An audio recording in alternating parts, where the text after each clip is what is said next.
Hi, my name is Smita Carneiro, and I'm really excited to share my story about our cybersecurity apprenticeship with you. So let's go ahead and get started. I'm going to share my screen.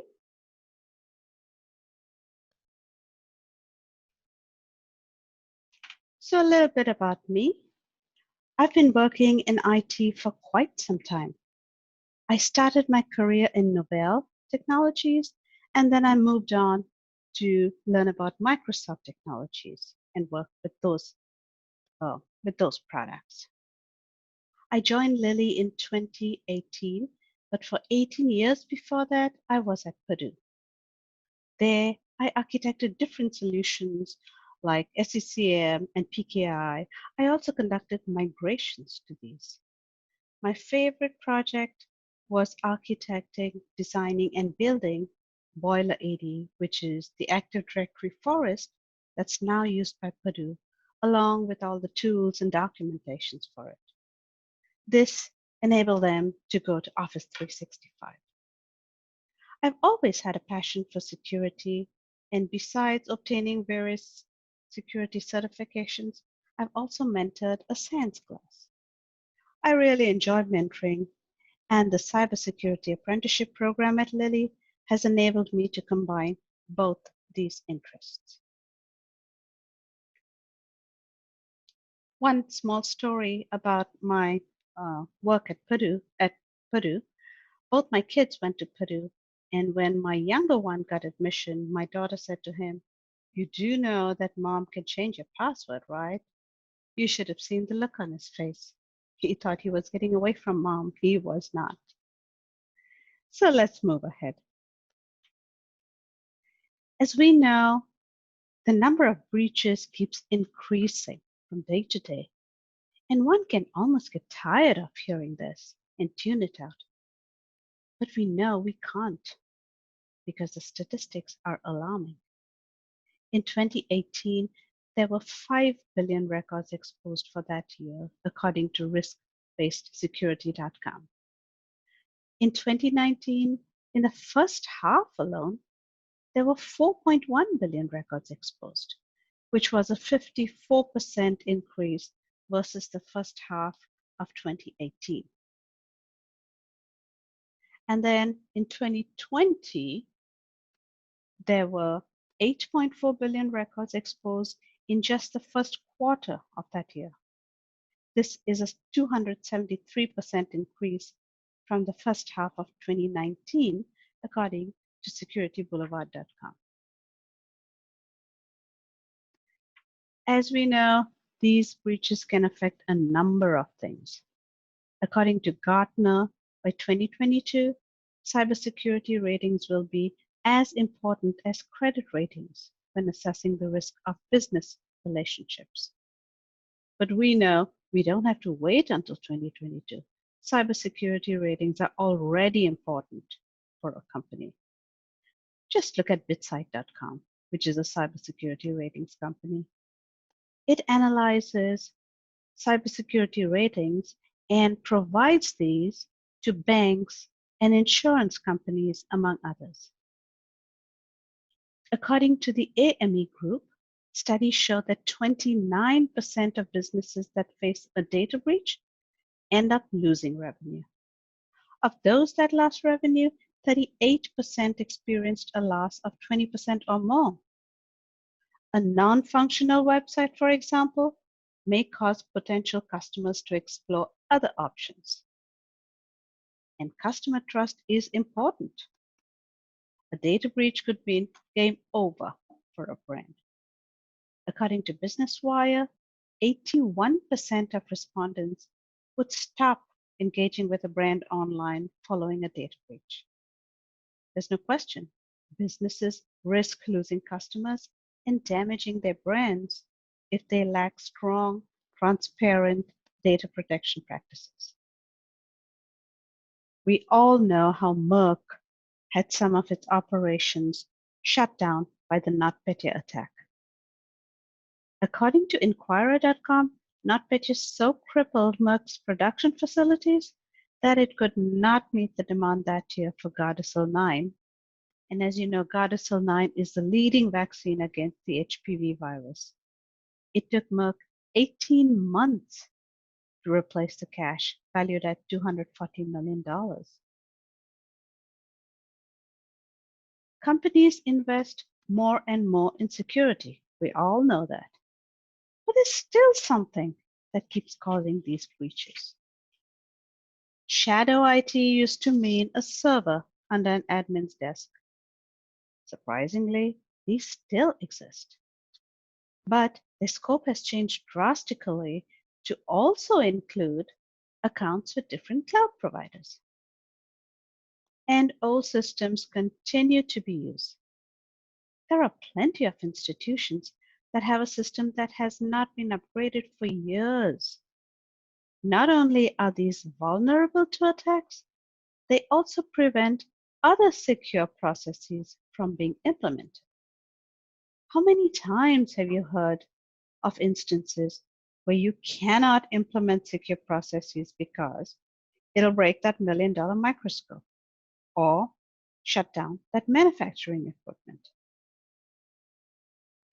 The cloud is supposed to simplify the lives of IT folks. But until this technology reaches maturity, there will be plenty of bumps in the road, including misconfigurations. In the case of Capital One, for example, the misconfigured web application firewall in AWS was assigned way too many permissions. It was allowed to list files in any bucket of data and to read the contents of each of those files. The pandemic has not helped. With so many working from home, security measures that were applied at work may not apply anymore, and that leaves even more doors open for hackers. But the real cause is much deeper. When security is an afterthought or the last thing to be done, it's often neglected. People are always busy, and it is so easy to forget or neglect security. How much harm can forgetting to patch one server do, right? According to Forbes, 60% of the 4,856 personal data breaches that were reported to the ICO in the first half of 2019 were the result of human error. 43% were the result of incorrect disclosure, and 20% were because of posting or faxing data to the wrong recipient. Emailing information to incorrect recipients or failing to use the BCC function accounted for 18%, while 5% were caused by providing data in response to a phishing attack.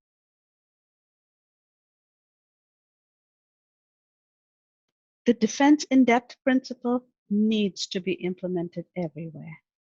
Just like the castle shown here, there needs to be security at every layer. And for this to happen, every employee needs to be trained in information security. And IT staff, even more so. Everyone's responsible for security, whatever the area, whether it be networking, hardware, software, or authentication. And the only way to do it is with education. We have to make sure everyone is educated in security. Lilly has a wide range of required training for all its employees, depending on their jobs. The latest one that we have for our IT employees is the Cybersecurity Apprenticeship program. So why have yet another training program? Remember, it's almost impossible to train everyone in IDS in all the information security skills that they need for their job. A good security course costs approximately $5,000. In this program, apprentices are trained in security principles and then sent out to do security evangelizing in their areas. And of course, this is a great recruiting pipeline for IS, information security. So how did we start? It took us quite a while to get started because we explored a number of options.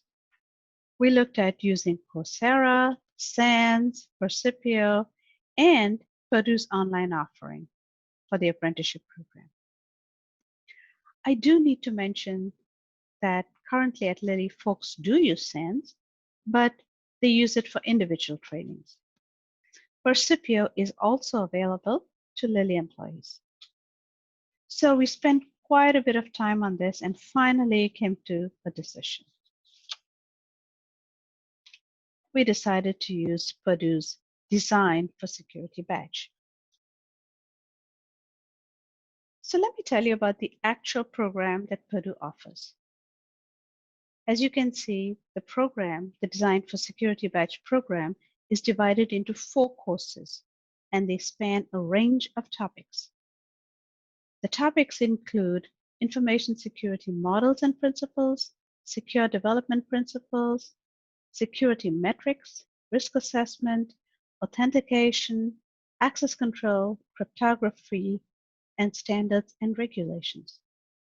They also include newer topics like blockchain, IoT, quantum computing, and some newer ones that we actually apply in our security operations like red teams, blue teams, and much more. As you can see, these are topics that help people understand security basics. About the courses, these courses are online. Each 8-week-long course is written by and delivered by a different professor. Some of them have guest lecturers too. The webcasts are broken up into easily manageable modules, averaging about 10 minutes each. And you can also take the courses and quizzes twice. There are a few differences between the courses. For one course, we had to write questions as an assignment. Another one had a lot of reading, and then we had to write papers on that. You do get continuing education units for each course, and this definitely helps you when you have to maintain your CPs for certification. So, we started really small with just 10 apprentices in 2019. Since this was the first group, many were volunteered by their management. They ranged from an entry level to people with a lot of experience. And we had a formal kickoff session that was attended by our CISO to emphasize how important this program is. So beside using the actual course material, we added our own Lilly style. We had 3 check-ins per course, and for each of the check-ins, we had a presentation by a Lilly SME. Each presentation was on one of the topics studied in the course. And these check-ins are 1 hour long. We are really lucky that we have very knowledgeable SMEs at Lilly who are willing to share the practical side of this topic. And the topics that we had SMEs talk about range from metrics to risk assessment to identity, cloud technologies, IoT, networking, red teams, blue teams, incident response, cyber threat intelligence, and service attack reduction too. Apprentices really like this part of the course and they ask a ton of questions. The hour goes by really quickly. Even though I've attended them twice, I always enjoy them because I learn something new each time. So there were 2 of us who are guides for this program, Rodney and myself, and we took the courses along with the apprentices. This way, we were better able to understand the course material and the issues that the apprentices had along the way. Mentors were also assigned to each apprentice. Rodney took the trouble to do research and pair them according to their backgrounds. And we had a team site which helped discussions with both the topic content and also with quizzes and understanding. In fact, we use this much more than the discussion board on Purdue's site, which was Blackboard at that time. We also kept adding relevant links to security articles, and that helped the apprentices relate the topics to real-world situations. At the end of each of the 4 courses, we also had a debrief session. And this is just a sample agenda here to give you an idea of what it was like. The debrief session was attended by information security leadership. So during this session, each of the apprentices presents a slide talking about what they learned and how they applied or plan to apply their learnings. They also get a chance to interact with and meet information security leadership. And it's really interesting to listen to all the questions that are posed during those sessions. Now remember, we want them to feel responsible for security in their areas. And so we do this by making them part of the information security family. We invite them to town halls, meetings, and other fun events too. They get to know different people in information security, and that helps them a lot, given that sometimes security policies can sometimes seem pretty overwhelming. And so our first batch of apprentices graduated in March. We had really wanted to have a nice party, but because of COVID, all that changed. However, shirts have been ordered, and they are just like the ones in the picture. In fact, I did get a call from one of our apprentices saying he really misses our check-in meetings. So I've added him back to our current set of check-ins because you learn something new every time. Now remember, we want to upskill a lot of employees. If we stick to just 10 apprentices at a time, upskilling is not fast enough. We needed to expand the program. So now we up the number to 30. And this time, apprentices are from all over the world. Besides the US, we have apprentices from Canada, Great Britain, France, Italy, Israel, China, India, Japan, Ireland, and Singapore. As you can see, spread all over the globe. There is a selection process involved here. Applications start in early October and they close at the end of the month. And all applications that come in are considered and they need to meet the minimum criteria. So all these applications that come in, they're reviewed by a group of leaders and decisions are made by the end of late November or early December.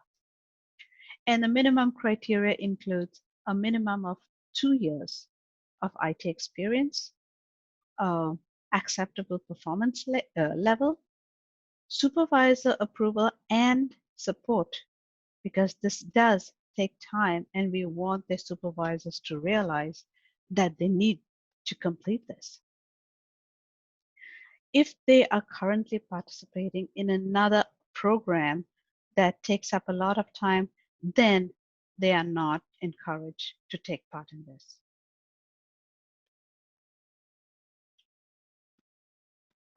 So now with triple the number of apprentices, we had to make a number of changes. Because of the time zone differences and other commitments, not everyone can attend the check-ins. So we started recording these. We also split the group into 3 according to time zones, and we have 3 debriefs. So we have the US one in the morning at around 9 a.m. We have the one for Asia around 8 in the evening, and we have the one for Europe really early around 7 o'clock our time. Now we also want them all to have a chance to present to and interact with senior leadership. So what we've done is we also have one cross-zone debrief. Everyone's invited to that, but only 3 from each group are selected to present. We make sure that each time a different set of people present because we want to give them all a chance. And this time, instead of having a one-to-one mentor relationship, we make sure they interact with the security advisors in their group. Security advisors represent information security back to their business unit. They are responsible for ensuring information security roadmap items, procedures, and risk assessments are shared and executed for that business area. They also represent their business unit back to information security. So with all the work put in, if you ask, what are the benefits of the apprenticeship? Here they are. Besides creating security champions, we also have an IS pipeline, which is a really nice bonus. And 4 of the apprentices from the first batch now have new jobs that are security related. And like in any new venture, we had our challenges. One person dropped out from the first batch because of time issues. Fortunately, he was able to join back in the second batch. And when we started the second group of apprentices too, one dropped out right at the beginning. But we had another person jump in, so that worked out well. And we realized we have to be really flexible because everyone is busy.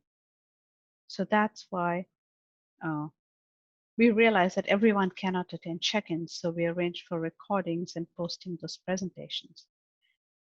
We kept asking for feedback, so that way we could make changes.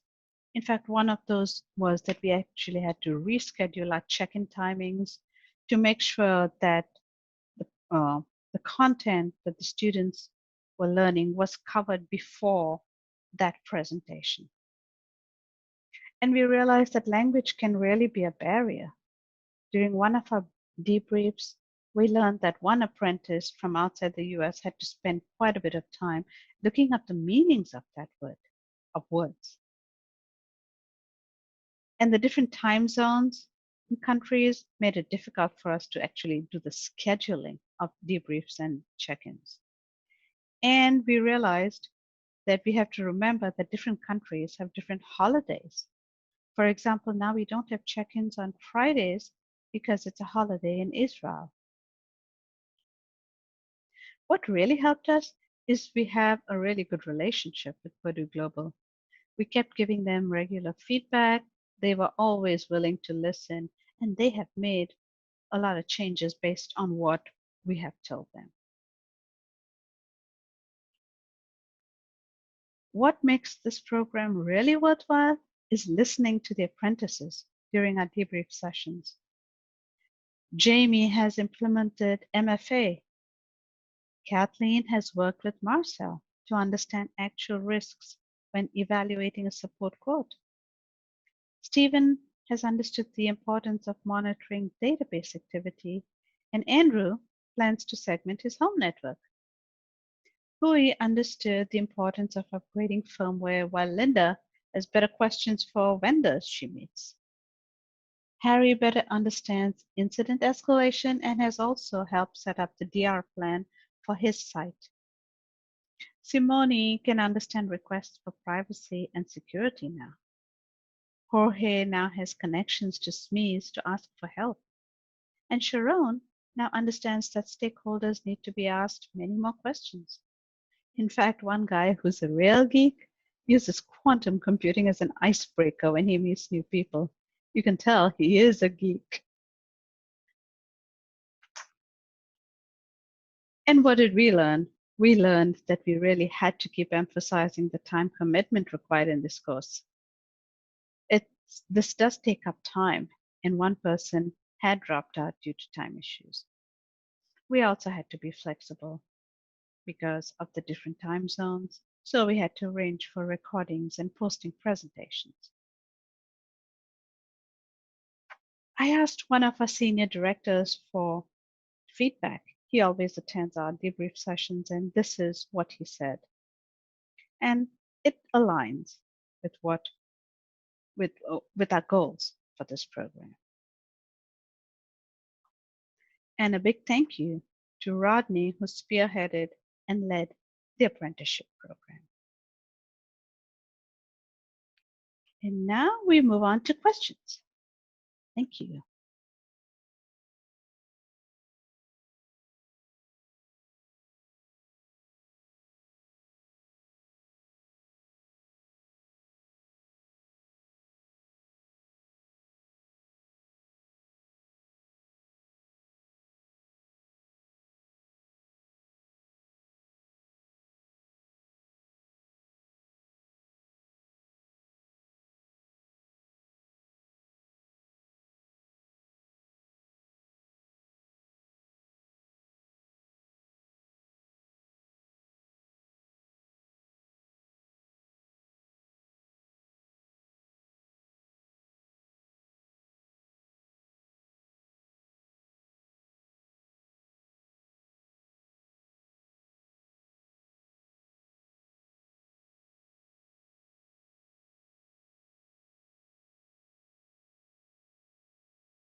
Thank you, Smita. You can turn your camera on as well if you'd like, or at least your microphone. Okay, there we go. Hi, Joe. Great to see you. Great talk. I learned things and I thought I was somewhat familiar with your program because of the close relationship between CERIAS and Eli Lilly, and being involved in many of your recruiting activities here on campus in trying to bring some of our students into your program. So the one thing that came out to me that I wanted to ask was, what were some of the surprises that you came up with, or that emerged from this program that you did not anticipate? Because I know that going into it, you were hoping to broaden awareness and experience and sharing amongst the corporation. And from my perspective as an outsider, and obviously from your talk, you've accomplished much of that. But what are some of the surprises from this program that you didn't anticipate? The surprises, I think, were, I've been in security for a long time, so I tend to assume that everyone knows the same thing. But what I did not realize before was people, they focus on their work, and security is not often thought of. This puts security in the center of what you're doing. And, once you have that, then you subconsciously implement it. You work around it and make sure it's put into every facet of your work. So that was really, really good. The other things were, I'm new to Lilly, fairly new still, and it was just amazing to see how much of support I got from a lot of the SMEs at Lilly, the subject matter experts. They were so willing to come in and talk and share their experience and how we implemented different things. I always thought I knew a lot, but you know what? I learned so much from them. And it was really interesting listening to that. Wonderful.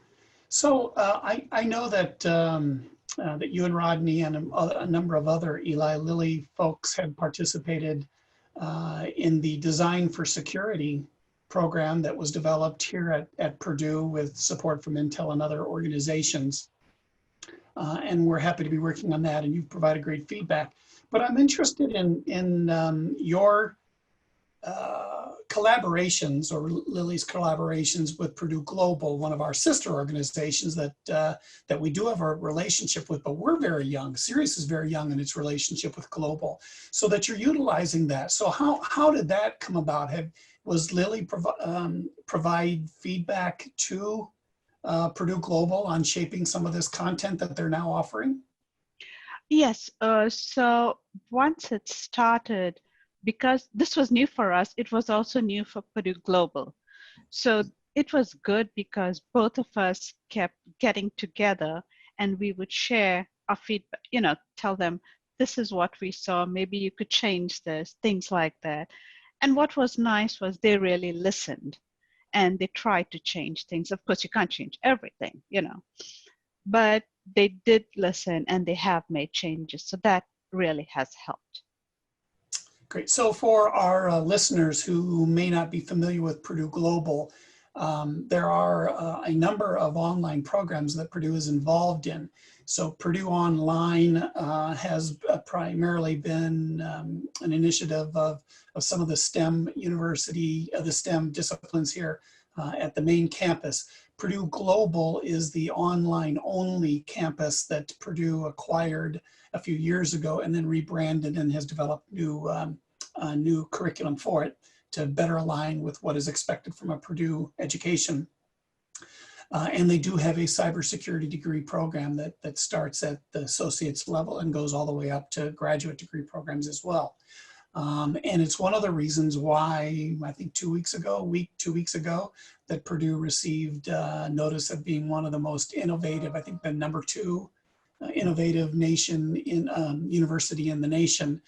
And one of the things that they specifically talked about is the use of Purdue Global. And I think what they have done, and I claim, because I'm not part of Global, so I claim none of that, but what that program has done has been working with companies like Eli Lilly to make sure that the education that they're providing is relevant, not just because it was in a book, but that the students not only get an education, but they're trained for their careers. So have you seen similar programs that are available, whether it was education or training or certificate programs that are paying off for Lilly? You mean beside this one?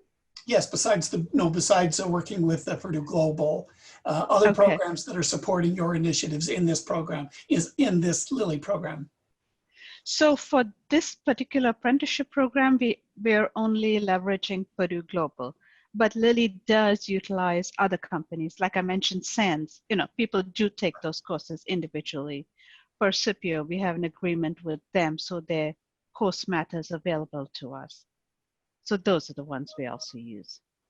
So the risk of doing these things online when you have 70 some people watching you is that when you make a statement, they can call you. So Mark, I joke, but thank you very much. The ranking head Purdue lists as the #5 university, not the #2.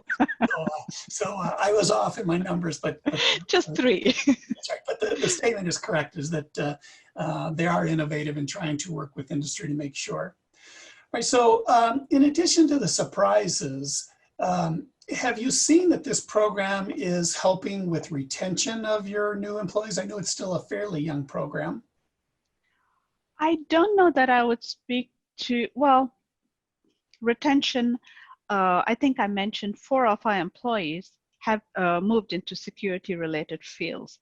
And actually what's interesting now is I did a dry run of this presentation to my group last week, and we have an open position. So my boss, you know, talked to Rodney and said, do you have any apprentices good for this program? So it has helped us in that way, which I don't think was the intent of your question, in the sense of broader retention. I do know that none of the apprentices have left so far, but again, this is a new program, and I think if you are challenged, if you are helped with your learning, it always makes you feel better about your work. You know, you're learning something, it gives you a lot of satisfaction, is what the way I would look at it, and it does help, yes. Wonderful. Is there anything else that you'd like to share that I haven't touched on or the questions online have asked? I'm looking at the questions, but I don't see anything for me. Yeah, there's just one which I will answer. I don't think I have anything else. I really enjoyed this program, and thank you for giving me the opportunity to share this with CERIAS. Of course, the Eli Lilly relationship with CERIAS is very important. I know that we have done a lot to support your student recruitment, have had an opportunity to have a number of your technologists come and give talks, technical talks on campus of interest to both faculty as well as students, and that Lilly has a seat on our board of advisors that will be meeting tomorrow, so that you're not only, so that additionally you're helping shape our program. So for that, I thank you. The area that we've not done much in, and of course, Eli Lilly is a very research-driven organization, but typically that research is very pharma-oriented, not so much cybersecurity research, but we are excited about that opportunity to contribute to the technical side of the university as well. So while we were talking, a couple of questions came in to me directly, and I think it was because they don't want me to repeat them necessarily. They were asking how they can apply and what are the opportunities for co-ops and other internships. So I will connect them with you and Rodney directly and let you answer those questions. But for any other student who may be listening, Lilly has been very active in trying to recruit Boilermakers to come work. Their worldwide headquarters is just an hour away in Indianapolis, but they have cybersecurity operations around the globe. And so you don't have to work in Indianapolis to work for the corporation yet. Many Midwesterners say that the only way they can find a great job is to go to either East Coast or West Coast, and that is just not true when you look at the very leading edge opportunities that, that Lilly is offering in cybersecurity. So and I want to add, sorry, I just want to add, it's really a great place to work. I really enjoy working there. You know, you really enjoy working hard because you get so much of satisfaction. It's such a great environment. It's really good. So I hope this talk was, and I suspect it highly was, of interest to many of the other corporations and organizations, because there is no doubt that what Lilly has been doing in this area is innovative, that could be adopted by almost any other organization to be able to advance their cybersecurity practice. So with that, thank you very much. It was great to, again, speak with you after, it's been well over 10 years if I'm going back to how old our children are now, that they're both college students. It's been a long time since they played U6 and U7 soccer. So it was great to speak with you again. Thank you very much this afternoon.